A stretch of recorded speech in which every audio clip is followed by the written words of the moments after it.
immer eine große Vergnügen hier in Österreich zu sein. Ich fühle mich tatsächlich fast wie zu Hause zu sein hier in Wien. Es ist so etwa meine erste Heimstadt. Zu Hause wohne ich in einem kleinen Dorf. Here, aber haben Sie the benefits of a large city. I know that you came tonight mainly to talk to each other. So I will be short. And I know that you already understand these problems which we talked about 40 years ago. So I will not look back, but rather ahead. I don't imagine I can give you any new answers to the questions that you deal with, but I hope tonight I can give you some new ways to think about those questions. So now I'm going to give you practice thinking in a new way. Cross your arms. Everybody.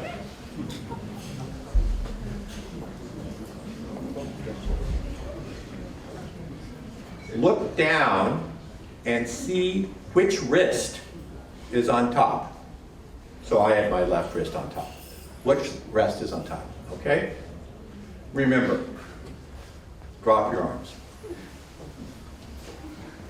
Now, cross your arms. And look down to see which wrist is on top. Okay, drop your arms. Now we do a scientific study. Everyone who had the same wrist on top both times, raise your hand. Almost everybody. So it must mean there is some optimum. Let's see what it is. Everyone who had the left wrist up both times, raise your hand. So everyone who had the right wrist up both times, raise your hand. Half and half. No optimum. But each of you always do it the same way. This is good. Crossing your arms is a habit. You use this habit when you need to do something else and you don't need your arms. So instead of spending 5 minutes to say, what should I do with my arms? You cross them and then you are able to concentrate on something else. And this is great. As long as the conditions don't change, the habit is very effective. But sometimes conditions do change. And the habit, which was good, becomes bad. And then you have to change. So now I'm going to give you practice. Cross your arms the other way.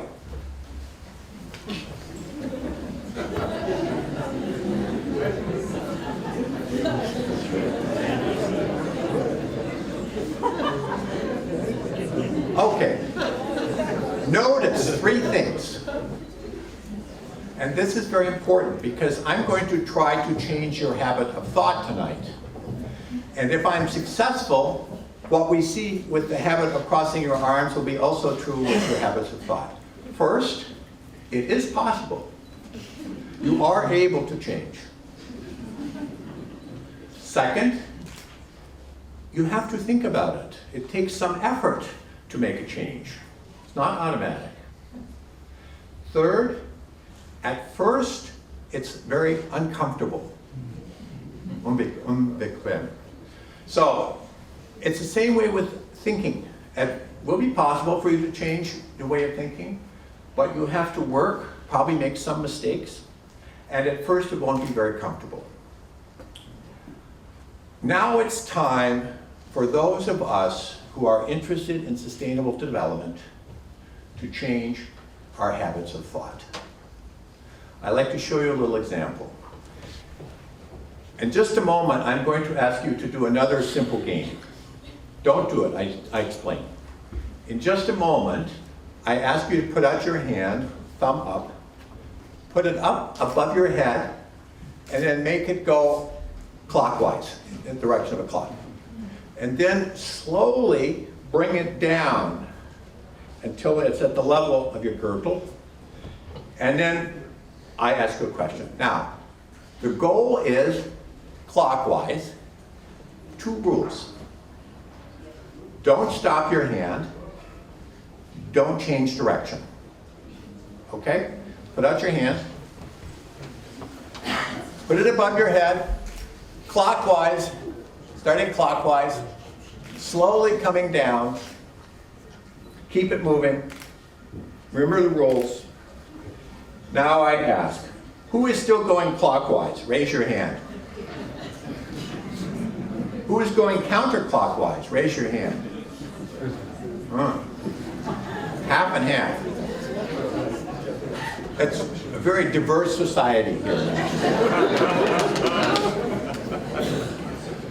Now, this example is like sustainable development.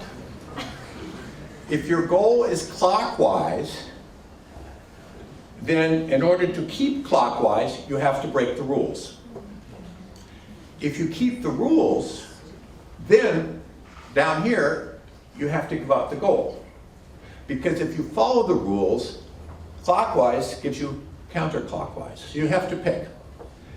It's the same for us with sustainable development. If we want sustainable development, we have to break the rules.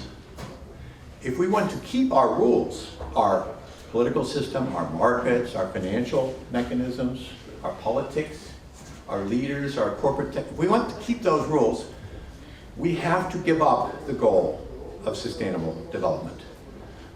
There is no way using our current rules to achieve sustainable development.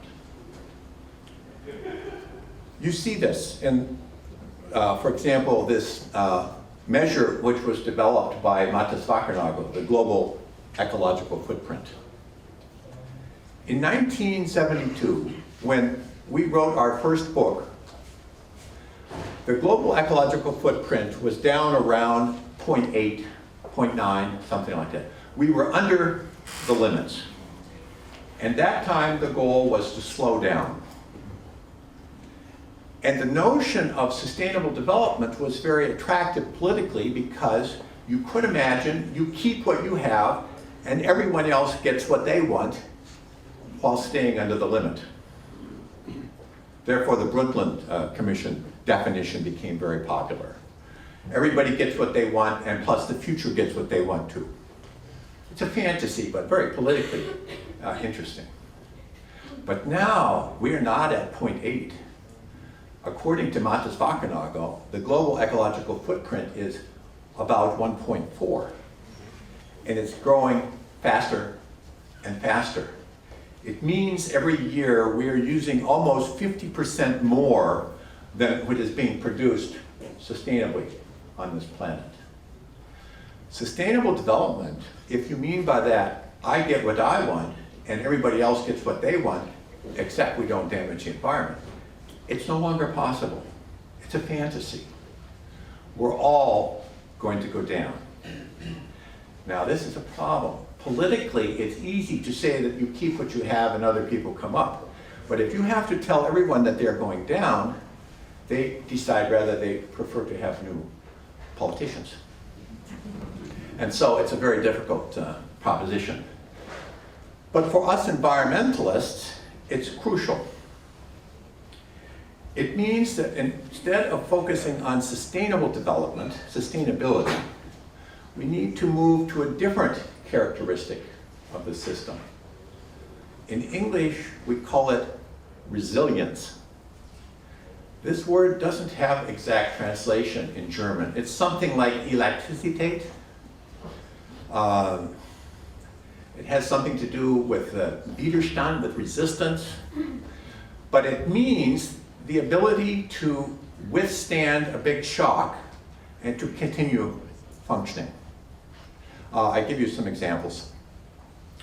Katrina was a big hurricane, which of course came into New Orleans.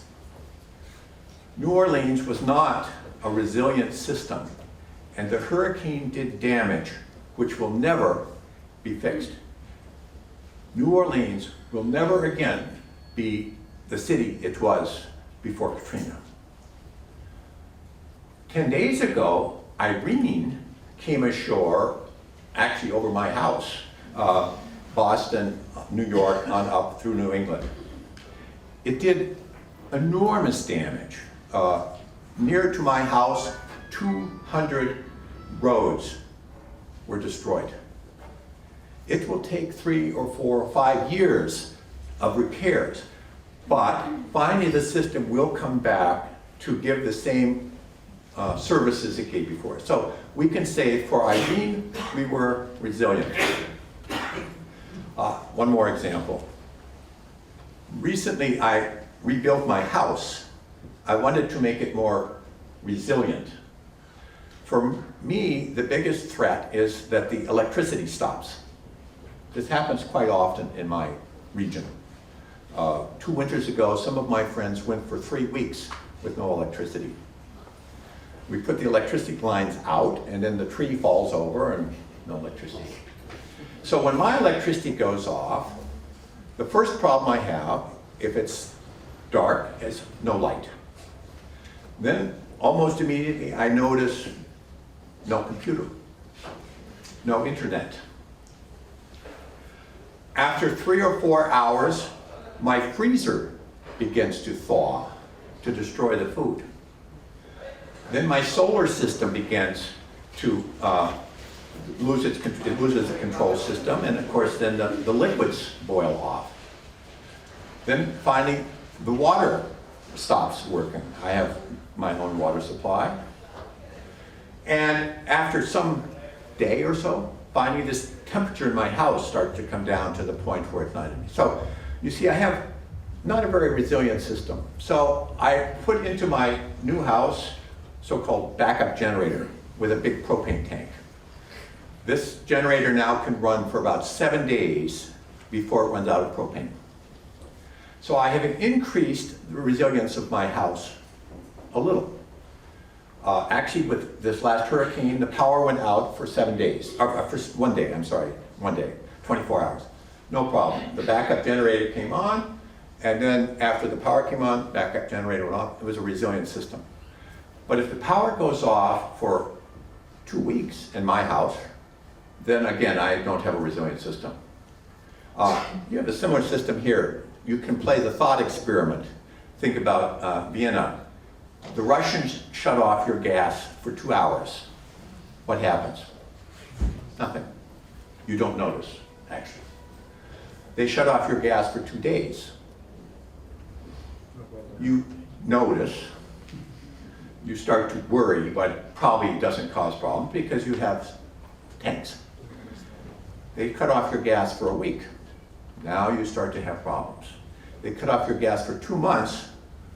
It's a serious problem for you. So this is, the issue of resilience. It's interesting to us as environmentalists because there has been a systematic pressure to increase efficiency while reducing resilience.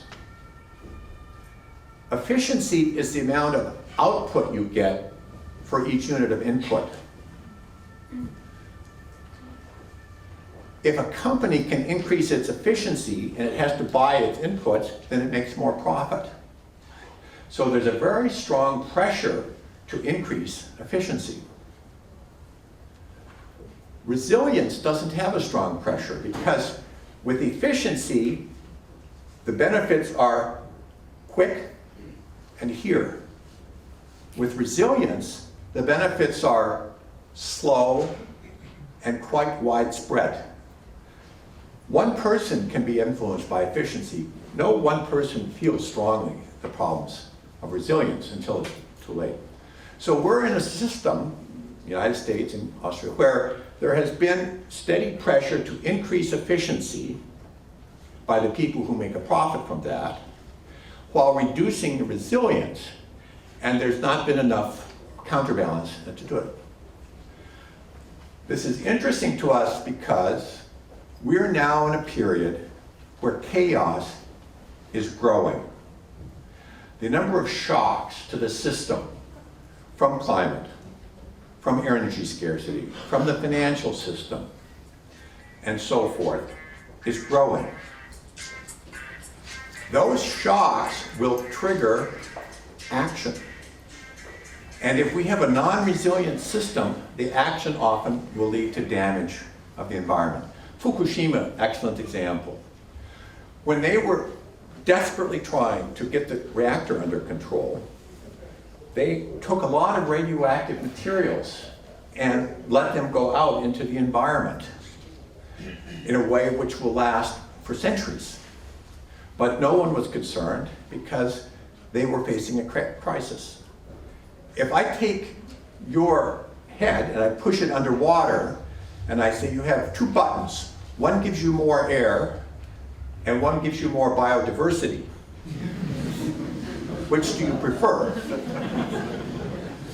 You don't care about biodiversity, you want the air.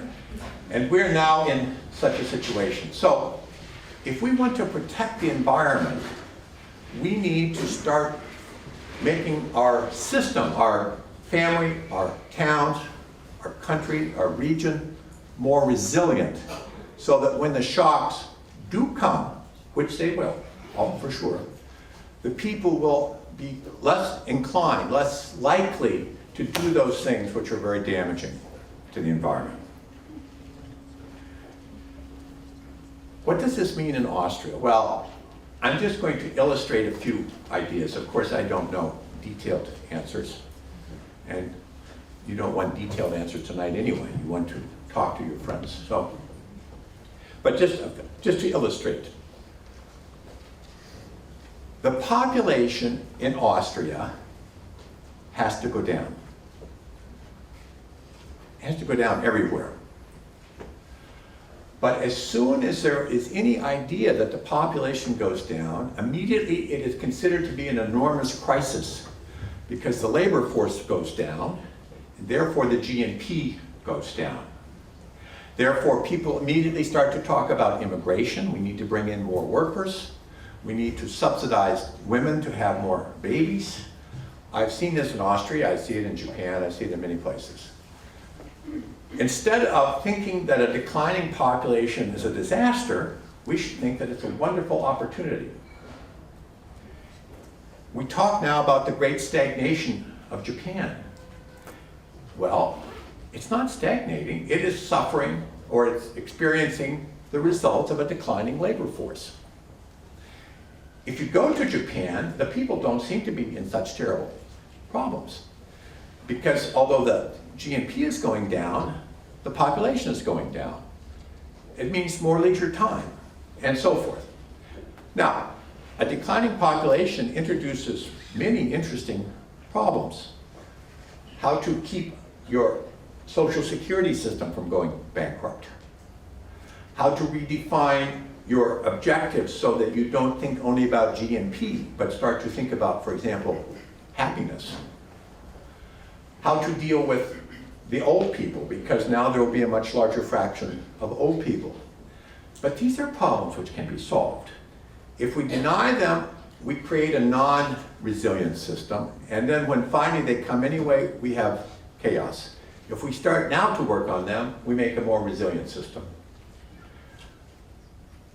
Now you have a minister of the environment who is very interested in energy autarky. Personally, I think this is an excellent idea. But be careful that you don't build only big power systems. They are more efficient, but they are less resilient. And we need many smaller ones so that if one fails, it doesn't cause big problems. Agriculture, wonderful opportunity for making resilient systems. Genetically modified organisms are more efficient, but less resilient. So when someone talks about how you are so stupid that you don't permit these, recognize the longer term consequences. Start to think about the currency system. It's so interesting to me that one of the most famous examples of local currency systems is Virgil out in Austria, where in 1932, 1933, a fantastically successful system was created to bring down unemployment, to improve tax revenues, to bring the people back into the economy. We need more of those systems.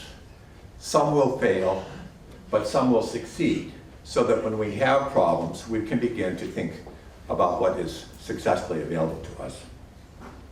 Well, I could go on. There are many things to be done, but rather than talk about that, I do one more quick exercise just to illustrate what is, for me, the most important point tonight.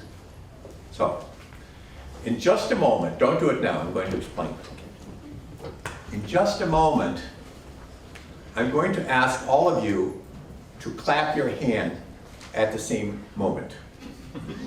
We'll do it in a very simple way. I count to 3.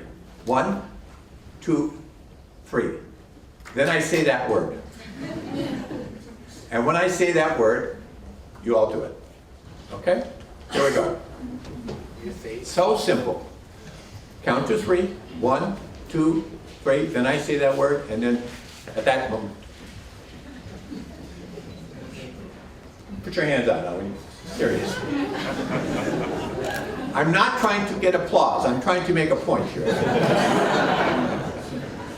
1, 2, 3, clap. Such a diverse system. This shows the most important point. Actions are more important than words.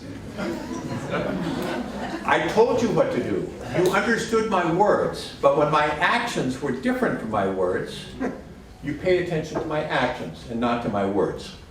And it's the same thing for you. If you want to protect the environment, you have to go out there and act in a way which shows what to do, not just telling everybody else how to behave. Thank you.